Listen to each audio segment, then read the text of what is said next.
ازيكم عاملين ايه؟ زي ما انتوا شايفين كده انا اشتريت زيت جدايل. طبعا الزيت ده يعني بيقولوا ان هو حلو جدا للشعر وبيفيد في حالات التساقط وبيقوي وبيطول وكلام كتير قوي كده. انا بصراحة لسه مجربتوش، هو زي ما انتوا شايفين كده انا لسه جايباه لسه مقفول، ما جيتش جنبه خالص. طبعا هجربه هقول لكم عن النتيجة. ما بيتهيألي دول يعني افضل حاجة، اللي هو اللي بيقوي واللي بيطول واللي بيمنع التساقط. تمام. الزيت من السعودية مش مصري. تمام. مهتمين جدا بالشكل الخارجي من بره كويس، كاتبين عليه المكونات وانواع الزيوت اللي موجودة في يعني في النوع ده مثلا. بس لفت نظري حاجة، هو ورا على ظهر كل علبة بالشكل ده كده من ورا في يعني انواع زيوت. وانا في الاول قلت ان هي انواع مختلفة، لكن لما يعني ركزت فيها شوية لقيت ان يعني هي بس متلخبطين، لان انا جايبة 3 انواع مع بعض مرة واحدة. فانا اكتشفت ان الانواع اللي هنا هي الانواع اللي هنا هي الانواع اللي هنا، فانا بس عايزة افهم هي الاختلاف فين. بس يعني هنا مثلا بادئين الاول بزيت الخروع، هنا البداية بزيت طبي، هنا البداية بزيت السمسم. ولكن لو عدينا عدد الزيوت ويعني وحصرنا الاسماء هنلاقي ان اللي موجود هنا موجود هنا هو اللي موجود هنا، فانا مش قادرة احدد يعني فين الاختلاف.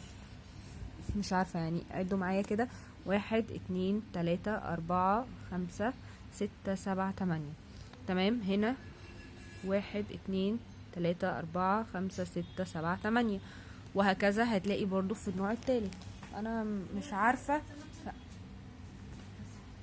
فانا مش عارفة هي المشكلة فين حقيقي. مش عارفة يعني، هنجربه ونشوف. تعالوا كده نفتح مع بعض نوع منهم اللي هنبدأ كده نستخدمه ونشوف ايه الدنيا.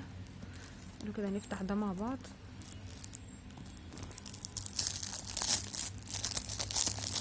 كده شكل العبوة ايه دنيتها.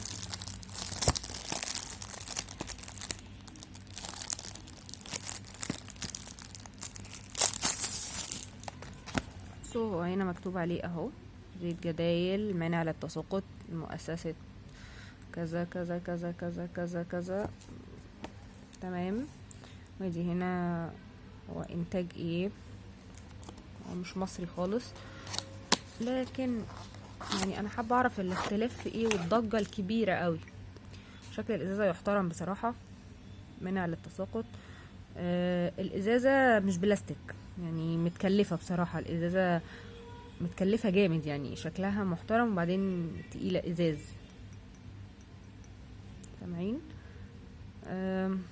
اتمنى او متأملة يعني ان الريفيوهات الكتير اللي عليه تكون بفايدة. والشكل ده كده بصوا اللي هو كده